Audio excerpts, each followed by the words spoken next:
Hey everybody, it's Aluna Michaels, Esoteric astrologer. How are you doing? I'm coming to talk to you about the events of February 2016. Okay, not too much going on this month, but enough to fill some time here. Okay, so as we know, for most of the month, Sun's in Aquarius. Yay, that's my sign. And what's kind of interesting this year, let's talk about the challenging stuff first, is that so Aquarius is a fixed sign and the planet Mars is in Scorpio, which is also a fixed sign. So they square each other. You know, Mars is someone's ego, or it's just, you just want to be doing whatever you're doing and shining out your light. And Mars can be aggression. And so when you put the sun squaring Mars, it can be a clash of wills, clash of egos. And for like the first 10 days of February, the sun and Mars are going to be fairly close together, especially between like the 5th and the 8th or 9th, which can be some conflicts of things. And the story with Mars, which we will be talking about for a few months probably, is it's going to go retrograde. Now Mercury goes retrograde all the time, right? 3 times a year for 3 weeks, whatever.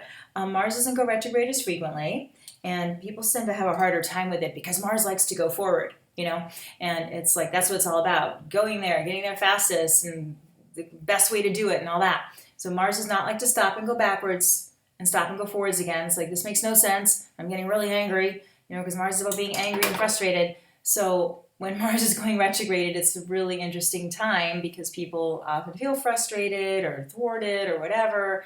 And, it's more of a time really about looking at your inner self, which all the retrograde planets are about, and maybe old anger or things that keep you from achieving your goals, blah, blah, blah. We'll talk more about that in April when it actually goes retrograde. But why I'm bringing up now is Mars will go retrograde in April, like let's say April 16th, and it'll be in Sagittarius, but it will back up into Scorpio, and it will go forward at 23 degrees of Scorpio, for those of you who want to know that, at the very end of June, like the 28th, 29th.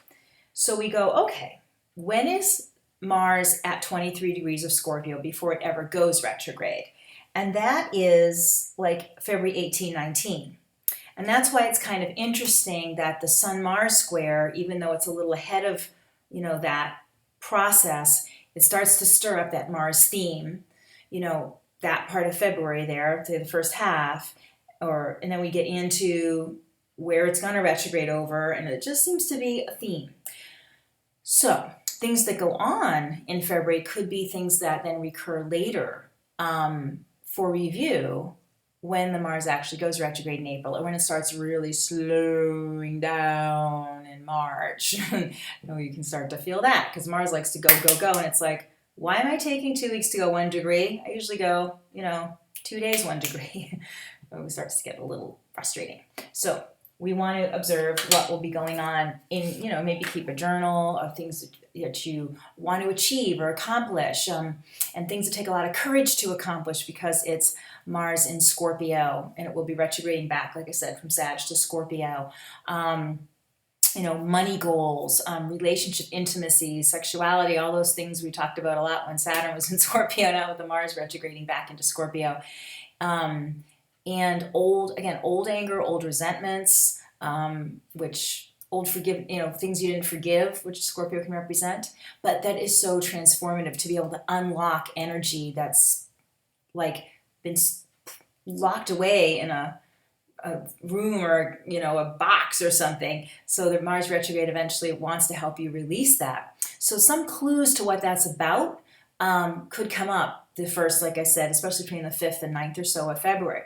So there's that. Now, based on what I just said there, we're going to have a new moon on the 8th, and it'll be the sun and moon together. That's what a new moon is. And then they'll both be squaring Mars. So that happens on the 8th.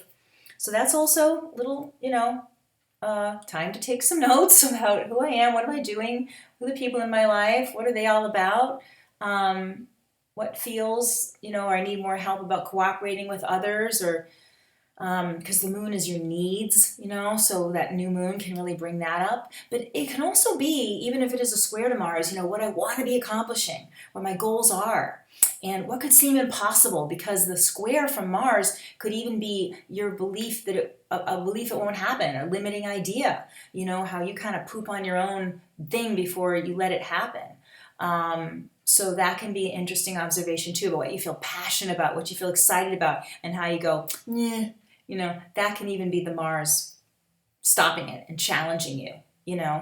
So let's observe that too. Now, on a good note, or an easier note, the planet Uranus, which actually is the ruling planet of Aquarius, so we've got the sun and moon together in Aquarius, while they're squaring the Mars, will also be sextiling, which is a nice flow of energy, will be sextiling Uranus. So kind of like when you dig beneath that Mars, either if it's somebody else giving you a hard time, yourself giving you a hard time, who's a person who is maybe being a cheerleader, or the part of yourself that's being the cheerleader. Uranus is much bigger force than Mars, but Mars is so in your face. It's like, that thing, that's keeping me down, or to look beyond it and say Uranus is that greater possibility where anything is possible. And a lot of that is what Uranus is about, quantum realities and, your higher self and beyond limitation. So there is that little seed of what else is possible here. Someone just was talking to me about Byron Katie, and she has something she calls the work. And it's these 4 questions, and one is it true? And the second is, am I absolutely sure it's true? And the third is, how does this thought make me feel? And the fourth is, who would I be without this thought? And that's kind of the idea of that Uranus, is who would I be without that belief? Like, who would I be if it actually wasn't true? And this other thing was true, So the Mars is almost like the part of you that puts up a struggle with it, or even questions it, and you say, no, I need to question this because I want more than this. I don't want this thing. So it's this inner process can be starting about moving out the beliefs that say it isn't possible and moving to, yes, it is possible. So there's a subtle little seed sown there with that sextile from Uranus. The other thing is, the first few days of February, the sun, not so much the moon, because that won't be coming in yet, but the sun will be also sextiling Saturn. And Saturn is like the evidence, because Mars can just sort of kind of jab at you and, make you feel bad about something. You'll never get there. You'll never do that. Something. And the Uranus is like, yeah, you will, And Saturn says, when have you done it before? You've done it before, you can do it again. Or somebody else has done it. So Saturn is like the evidence, that other things are possible. And you could have, if that could be a person who believes in you, or stories you read online about people who have overcome something or done something, or, and knowing that it's not just you dreaming up a possibility, it's been possible for other people too, or it's been possible for yourself before, So that can be a good thing to kind of write down and have to reflect on, because that Mars can be so sharp, and a downer suddenly, it's like, wait a minute, if you got your little notes to say, this isn't all that there is, even though it feels so immediate. That's the thing about Mars. It's just that loud person in your face yelling, and it's like everyone in your life loves you, and one jerk comes up and yells in your face or something. It's like, that feels like the only person in the world right now. And it's like, wait a minute, there's all this over here, and all these people. This is really just some loudmouth person who's having a bad day, So Mars, but it can feel like everything, and it can make you get kind of in a fight or flight thing. So you want to have those touchstones of the Saturn being like, definitely things are possible, and Uranus is like, even more is possible than what has already happened. So, yay. Then let's talk about, we were talking about Mars retrograde. Mercury was retrograde in January. And this is sort of a rough thing, but to say, well, this is the exact thing, is that on Valentine's Day, Mercury will move past when it went retrograde, if that makes sense. It went retrograde, went direct at the very, it's the 25th of January, but it's just catching up to where it went retrograde at the beginning of January. So it starts to cover new territory, and that feels really refreshing mentally.